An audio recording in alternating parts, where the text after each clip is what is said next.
Israel by Ween, of course. Shinola, Volume 1. And still out no hope for Volume 2. Well, you never know. This was requested by Manny. Thank you once again for another great request. And, this song, it's all built around that main melody line. And I will teach that, of course. But the guitar part is mostly just in the background, just sort of playing chords and doing fills and stuff. And the chords are quite simple. Harmonically speaking, it's very simple kind of diatonic minor key stuff, but for some reason it has this interesting kind of jazzy vibe to it. I don't know if it's like I don't know what mode it is, like Dorian or something, but it's got an interesting atmosphere and a vibe to it that I really like. And the guitar part, for as sort of in the background it's quite good stuff. So I'll teach the melody line, but first I'll just go through the chords, right? The basic chords. So it starts off on a D minor, right? So dun, dun, dun, G major, then C, then F, D minor, G, A minor, then a stop, dun, dun, dun, and it just loops from there. So it's just that progression over and over again. It just loops that. And at the end of the song, it just loops through that progression one more time, and they end on an A minor like this. So.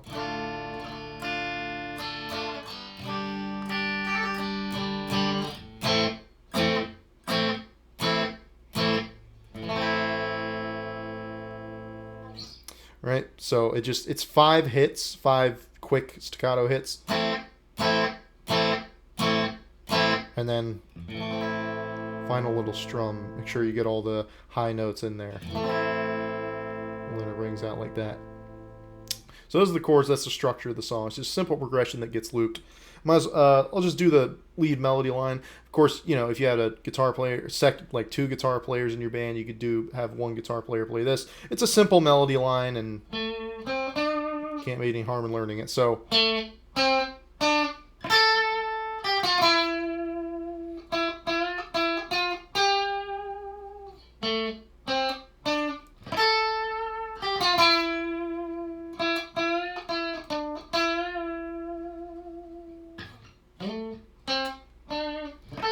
So that's how it goes. There's a couple different, you can play this in a number of different places and positions and whatnot. We'll start off here on the D string 7, then 5 to 7 on the G, and then going up to the B. Again, you can go to the high E here. I don't know, I just prefer to play it up here on the B. So this is, you rake into that note. I think it sounds better on guitar. So that's 10, 8 on B, and then 10, 9 on the G, and then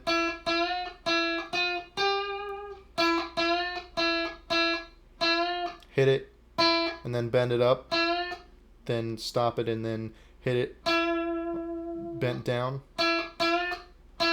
then ascend like that, go to the 12th, and then it loops.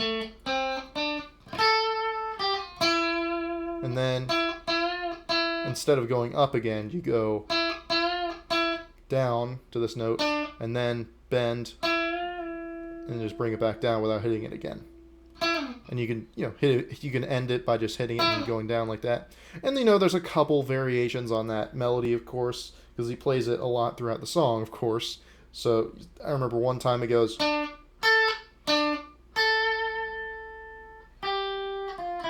Right, so it starts like that. There's little variations like that, and you can go up the octave and whatnot, but that's the basic idea of it, right? So that's the melody. And in terms of what the guitar is doing underneath, again, it's just following those basic chords. So I'll just go over what each of the chords. He kind of has a variation, a couple different fills that he does on each chord. Like on that, so on this open D minor. And he does switch the position of it, but it's the same chord. He does that classic on that high E string. Sometimes he does that.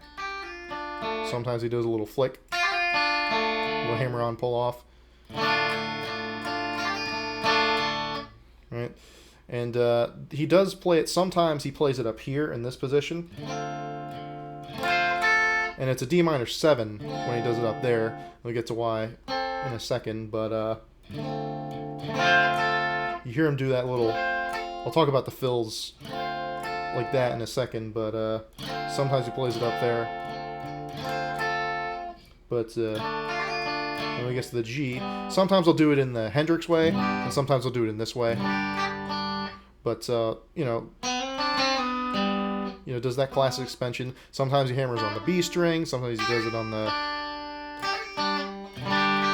When he plays it in this position, he usually does some variation of that. Hammer on, pull off on the high E string. And then descend and hit the other strings below it.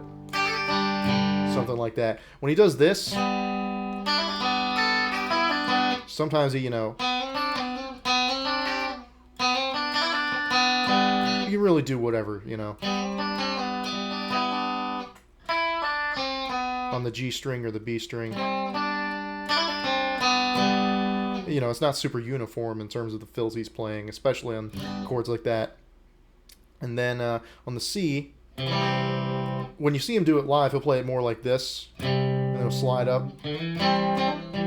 Like that. Which is totally fine. It's basically the exact same functionally. But on the record, to me, it definitely sounds like it's in the open position. So, and then hammer on there from the D string. Hits the G and the B strings there. And then F. He definitely hits that high note in there, but and then sometimes he doesn't generally play these lower notes. He just kind of frets it up there. And you can especially tell when he does like a fill like this.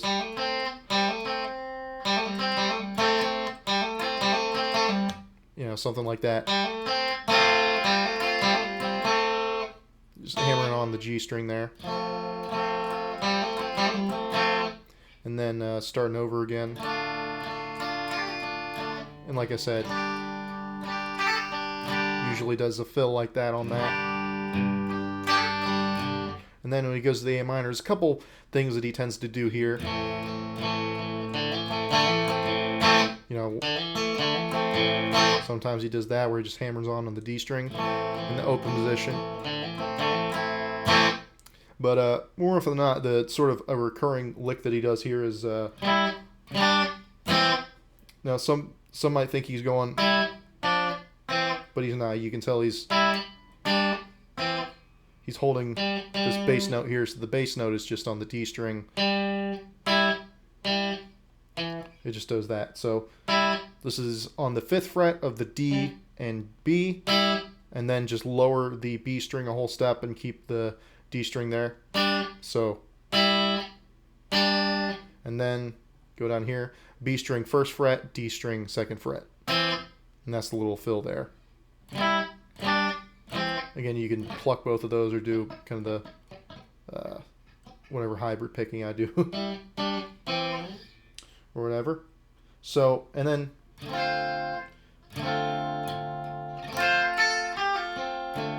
that's a big fill that he does whenever he does that position on the D minor. Just gets it up there. So it's really just this on the high E.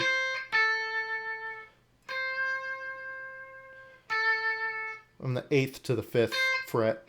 And he's just building that into the chord.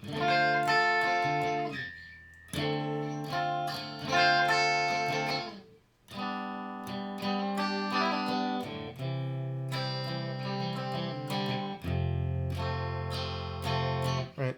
Another little thing that he does in the song is when it goes into when the melody plays, there's a couple parts where he does something very lightly in the background to complement it. And I think one point earlier on in the song, you can hear him go. You can hear that. You can hear him at that note, which if he following along with the main melody would be hitting that D note, but he goes there, which does oddly kind of lend into the D minor chord there quite well.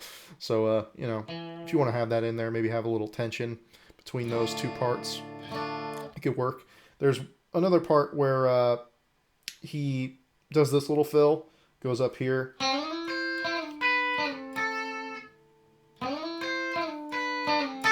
Right, so this this is on the A minor.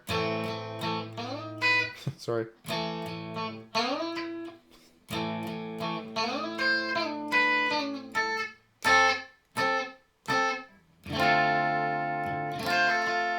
That's how you can tell it's a D minor 7 there, because the two notes he ends on, one of them is the 7th, and he hits those,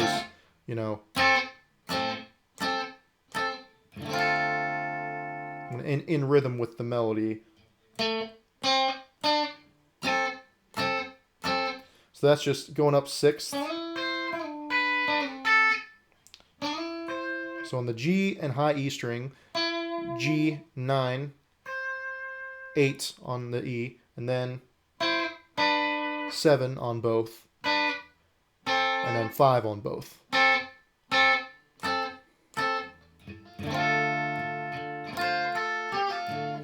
Right? So that's basically all the basic fills he does. There might be a little here and there, but really that's it. That's the core of the song. And I think it's a really good sort of lesson in what to sort of focus on when you're playing in the background, just supporting. And if you're going to be cycling through the same few chords, you might as well change up exactly what you're playing in the background. It can really help out with helping arrange songs and stuff and playing what the song needs. So thank you so much for watching. Thank you for this request, and thank you for watching, and take care.